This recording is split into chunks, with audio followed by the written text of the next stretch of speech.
உறவுகள் அனைவருக்கும் அண்ணா சீரியலின் சுவாரஸ்யமான கதைப்பகுதி. பரணியை நோகடித்த ரத்னாவின் வார்த்தை சண்முகம் செய்யப்போவது என்ன? அண்ணா சீரியல் இன்றைய எபிசோட் அப்டேட். தமிழ் சின்னத்திரையில் ஜி தமிழ் தொலைக்காட்சியில் திங்கள் முதல் சனி வரை தினமும் இரவு 8:30 மணிக்கு ஒளிபரப்பாகி வரும் பிரபலமான சீரியல் அண்ணா. இந்த சீரியலில் நேற்றைய எபிசோடில் சண்முகம் இசக்கியை வீட்டுக்கு அழைத்து வர பரணி கோபமான நிலையில் இன்று நடக்கப் போவது என்ன என்பது குறித்து பார்க்கலாம் வாங்க. அதாவது இசக்கி விஷயத்தில் கோபமாக இருக்கும் பரணியை சண்முகம் பேசி சமாதானம் செய்கிறான். பிறகு ரத்னா வீட்டுக்கு வந்து இசக்கியின் முடிவை பாராட்டுகிறாள். அதைத் தொடர்ந்து வீரா போலீஸ் ட்ரைனிங் முடித்து வீட்டுக்கு வருகிறாள். நீண்ட நாட்களுக்கு பிறகு குடும்பத்தினர் அனைவரும் ஒன்றாக சேர்ந்து சந்தோஷமாக இருக்கிறார்கள். பரணி ரத்னாவிடம் உன்னை வெங்கடேசன் வீட்டில் விட்டுட்டு வந்தது உன்னோட நல்லதுக்குத்தான் என சொல்கிறாள்.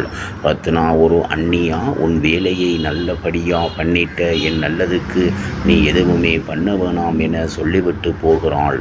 இதனால் பரணி வருத்தமாகிறாள். இப்படியான நிலையில் அடுத்து நடக்கப் போவது என்ன என்பது குறித்து பார்க்கலாம். வீட்டுக்குள் நுழைந்த சௌந்தரபாண்டி, இது என்னுடைய வீடு, எல்லாரும் வெளியே போங்க என்று சொல்ல, சண்முகத்தின் தங்கைகள் என் அண்ணா இல்லாத போது வீட்டுக்குள் வராதீங்க என்று சொல்ல, அதையும் கேட்காமல் அத்துமீறி வீட்டுக்குள் நுழைகின்றனர். அடுத்து முத்துப்பாண்டியும் சௌந்தரபாண்டியும் வைகுண்டத்தை அடித்து போட்டுவிட்டு பொருட்களை தூக்கி வெளியே வீசிவிட்டு அராஜகம் செய்துவிட்டு செல்ல, வைகுண்டம் கிளினிக்கு ஓடி வந்து சண்முகம் மற்றும் பரணியுடன் நடந்த விஷயத்தை சொல்கின்றனர். உடனே கோபமாக சண்முகம் வட்டிக்கு பணம் கொடுத்தவனை தேடிப்போய் சட்டையை பிடித்து அடிக்க, அவன் நீங்க பணத்தை திருப்பி தருவீங்களா இல்லையான்னு சந்தேகமாக இருந்தது.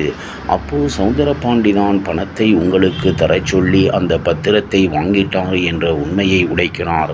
இதனால் ஆவேசமாகும் பரணி, இந்த விஷயத்தை நான் பார்த்துக்கிறேன் என்று சண்முகத்துடன் கோபத்துடன் தனது அப்பாவை பார்க்க கிளம்பி வருகிறாள்.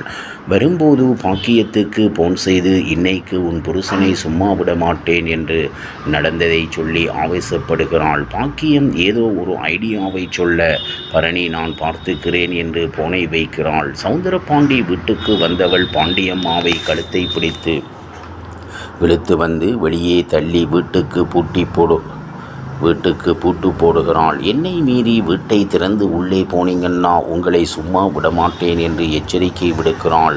மேலும் முத்துப்பாண்டி அத்துமீறி வீட்டுக்குள் புகுந்து வீட்டை காலி பண்ண சொன்னதை வீடியோ எடுத்து வச்சிருக்கோம், அதை எஸ்பிக்கு அனுப்பி வேலையை பிடிங்கிடுவேன் என்று வார்னிங் கொடுக்கிறான். வருகிறாள்.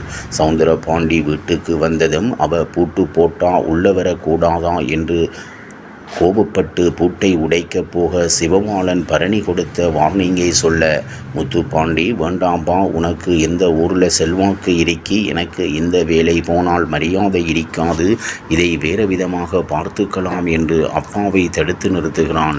இப்படியான நிலையில் அடுத்து நடக்கப் போவது என்ன என்பது குறித்து பார்க்கலாம்.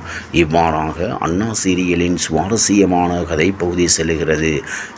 இனி சுவாரஸ்யம் உங்களை காத்திருக்கிறது. மீண்டும் சந்திப்போம்.